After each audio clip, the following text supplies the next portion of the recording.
Good morning, everybody. Welcome back to Living Traditions Homestead. It is an exciting day here on the homestead. We've been on the search for a new bull for our herd of cows for quite a while now. And just recently we actually found the bull that we wanted to purchase, and today he's going to be delivered. It's a great day to have a bull delivery because it is sunny and warm, one of very few that we've had recently.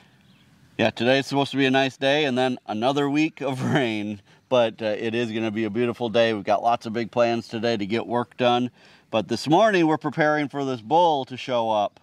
Now, if you've been following us for a while, you know that last year we purchased some additional land. We also purchased with the land the cows that have been living on this land for a long time. At the time, there was a bull with that herd of cows, but we got rid of that bull because we wanted to be able to keep back some of the heifer calves that we had this year, the girl calves this year, and we didn't want them to be related to the bull. So that means we needed to replace the bull so that we can once again get the cows pregnant. The cows that we have on our farm right now are a Limousin Hereford cross. We absolutely love these cows. We like the cross. We love their temperament, and actually we just like their color. I know that's dumb to just like their color, but we do.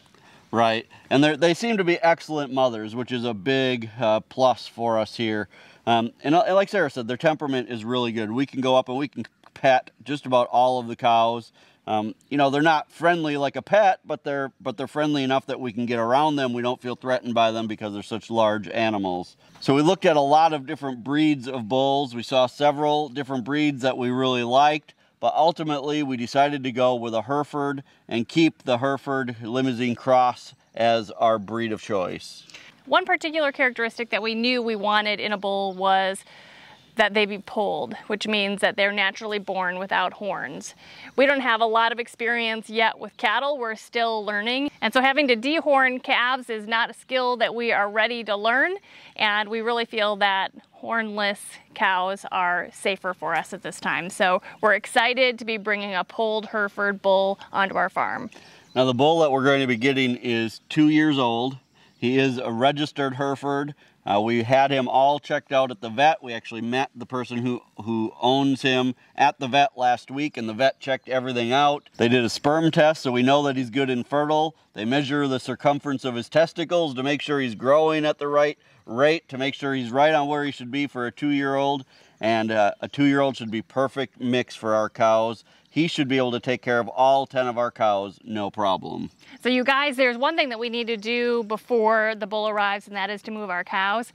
We're actually excited to share with you that we've been working on training with them. And so we're excited. Hopefully it'll work again this morning when we show you. But we've been training them to come when we call them. They're getting used to us, and things have been going really well. So let's go move the cows so they are in the right place for the bull when he arrives.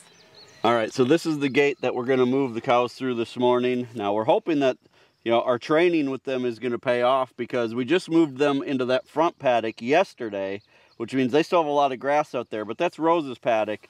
We really just moved them there because it's kind of on the rotation to get back to where we actually want them. So these are these are called range cubes, or, you know, cattle cubes. This is what we're training them with. And what we're really trying to do is get them used to the sound of a bucket shaking and us calling them so that they'll actually go where we want them to go, not so much that they have a mind of their own and just want to stay where they are. So this will be a good test to see if our training's been paying off. We've been feeding them every morning, just, you know, for 10 cows this little bit, but they seem to like it, and it seems like they're excited to get them every morning. So let's open that gate up and see if they'll come through.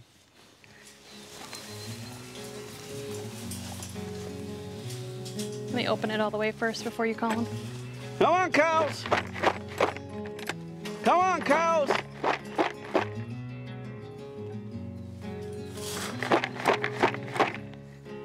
Come on! Come on, cows! Let's go!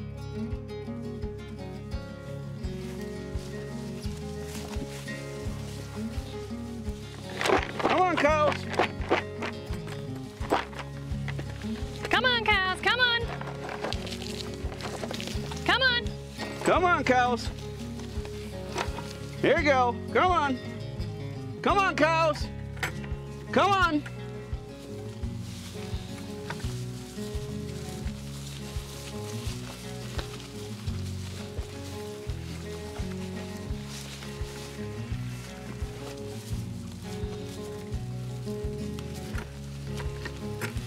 Are all the calves here? 5 of them? Yep. 1, 2, 3, 4, 5 calves. Count the cows. 1, 2, 3, 4, 5, 6, 7, 8, 9, 10. 10 in Hudson. And Hudson. All right, Got 'em everybody's all. here. Well, looks like that was a success. Everybody's here, everybody's moved over. And now all we have to do is wait for the bull to arrive. He should be arriving within the next 15 minutes or so, I think. So we'll go back up toward the main gate and watch for him to arrive with the bull and see what happens when they get here.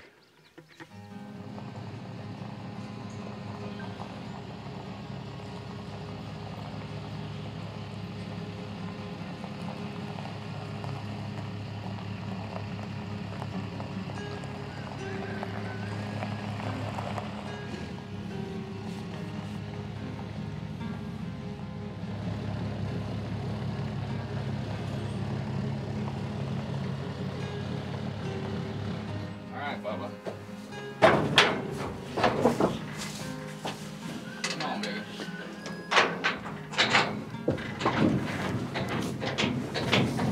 Welcome home.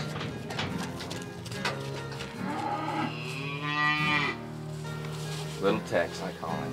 Is that what you call him? His dad was Big Tex. All right. I call him Little Tex. Tex it is then.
Well, I think that went well. It looks like he's followed some of the cows down the path over the hill here where they go to get water.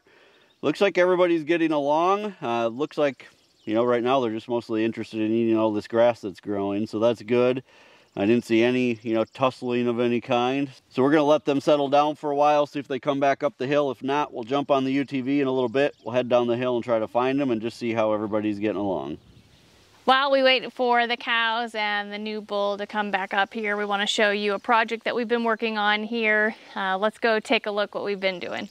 This area back here is the 1 acre piece of property that we have put a double fence around to keep the deer out.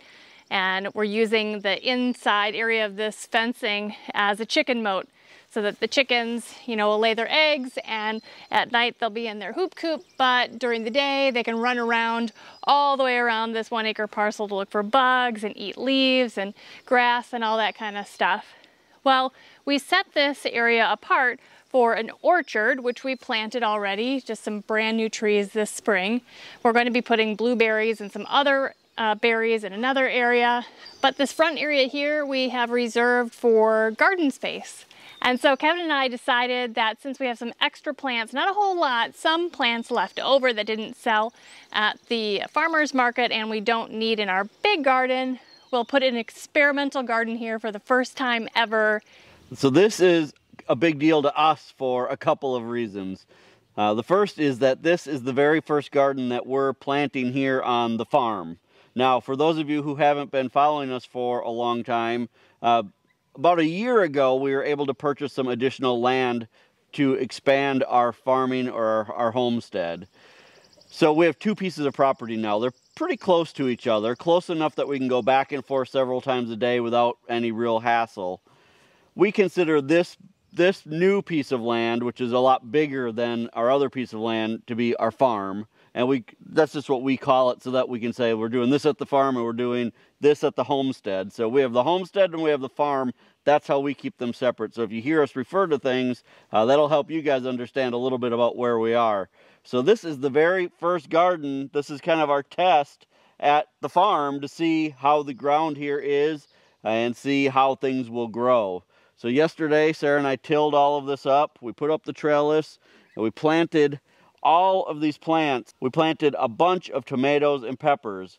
Now, the cool thing about these are all of the plants that didn't sell at the farmer's market this year. So it's a variety of different things. But in past years, in all honesty, these probably would have gone to waste. I mean, we offer some to other people, you know, neighbors and things if they want them just to come get them.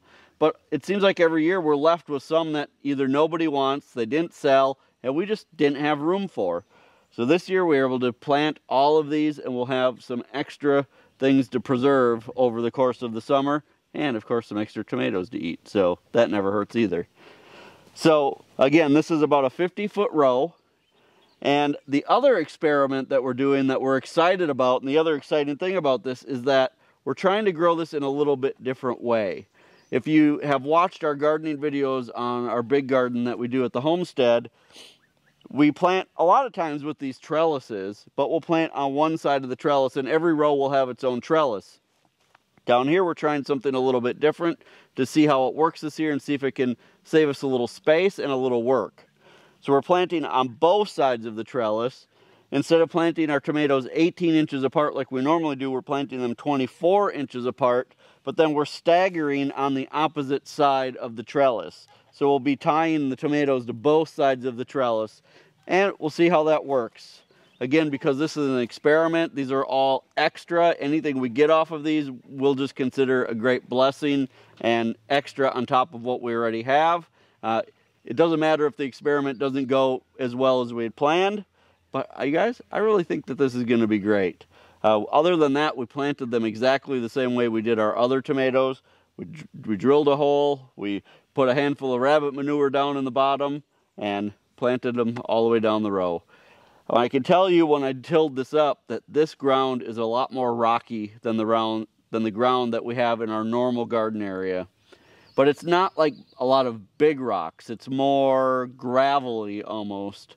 And I actually think that it might be really good drainage. So I'm excited to see how this works over the course of the summer. We'll keep giving you guys updates on this so you can see as well. And who knows, maybe one year all of this behind me is going to be our new garden. Well, while we're over in this area, I think now is a good time to update you guys on how the orchard trees have been doing that we planted this spring. So let's walk over by them and I can show you just how well they're doing. Well, these trees are doing fantastic. Now, it was just this spring, after we did all of these fences, this chicken moat fencing, that we planted this orchard. We have 14 trees here, and this project was actually sponsored by Stark Brothers, which is a fantastic nursery here in Missouri. They actually ship all over the country, and they have fantastic quality of trees. All of these were bare root trees. They transplanted very well. I spread some blood meal around all of them, which is a fantastic organic fertilizer, and they're really responding well. We don't have a single tree that hasn't leafed out, so that's exciting and encouraging. We've planted a variety of different types of fruit trees. We have apple, peach, pear, sweet cherry, sour cherry, and plum. There are a couple other things that we don't have planted yet that I really would like to try here. They were actually out of stock when we were ordering our trees. I want to try some apricot trees and also fig trees. Maybe mulberries? I'm not sure. We're excited to expand in this area. So you've seen kind of the garden area that we have set aside in here earlier. You've seen the orchard area that we've set aside in the middle. And then on the very far side, we have plans to have some really really amazing berry bushes. So let's just walk down there and take a look at that space. So this area over here that we have reserved for berries and such, it's about 120 feet this way and about 100 feet this way. So a really nice sized area. For sure, we're gonna do at least one full row of blueberries, maybe 2 rows of blueberries. Raspberries and blackberries, we might split one row of, but we're also really excited to put in some grapes. We haven't decided what varieties, but we're so excited to put grapevines in here. So those are all projects that you can look forward to seeing on our channel.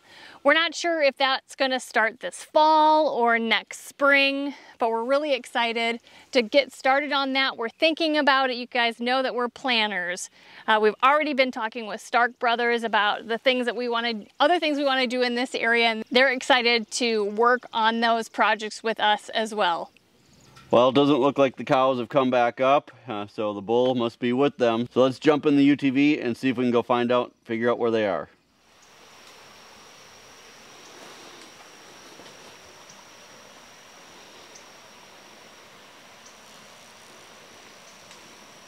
Well, we found them. The whole herd is over here. Looks like they're trying to take advantage of the shade. It's pretty warm out today. It's about 82 degrees and sunny, so this is one of the first really warm days that we've had, so I think they're just trying to stay as much in the shade as they can during the day. But you can see that we've got a lot of grass here for them, so this is a great place for them to hang out for the day. This is a pretty big paddock here that they're in right now, so they've got a lot of grass to eat over here. Let's get closer and see if we can see the bull. Now, I didn't tell you guys, but the previous owner of the bull told us that the bull has been called Tex.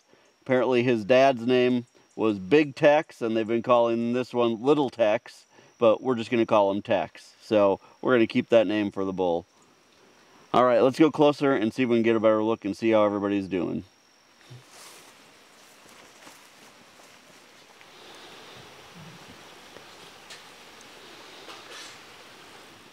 So it looks like the cow that he was kind of hanging out with when we got over here, this cow right next to this tree, we've nicknamed her Peppermint.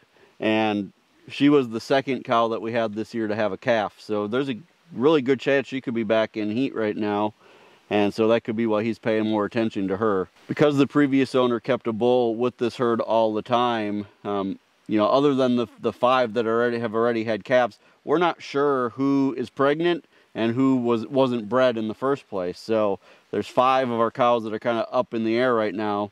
We're pretty sure most of them are bred, but there is one that I think was not bred at all by the previous bull. And so hopefully Tex here will take care of that.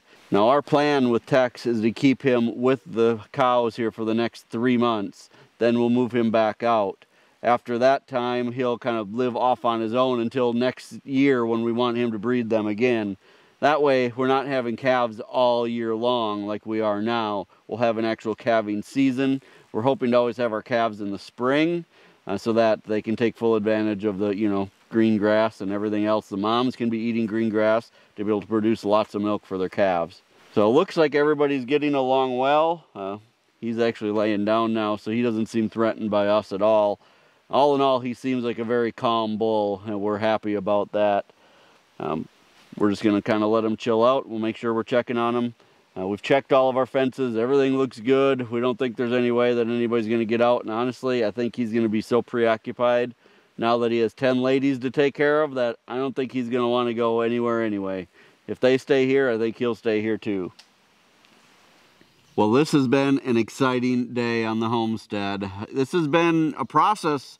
We've really been debating about when the right time to get a bull was, what the right breed would be, but we really think we've made a good decision by getting Tex and bringing him here to the homestead. It's also exciting to actually do some gardening here on this part of our property. We'll see what the soil brings for us and how it works out, so it's a great experiment to have this summer. We're glad that you guys got to spend the day with us today. We hope that you enjoyed seeing everything around the farm and the homestead. If you're enjoying our videos, don't forget to hit that subscribe button and give us a thumbs up. And remember that, as always, the absolute best way that you can help us is by sharing our videos on all of your social media to other people that you think might like them as well. Until next time, thank you so much for stopping by our homestead. Take care, and God bless. God bless.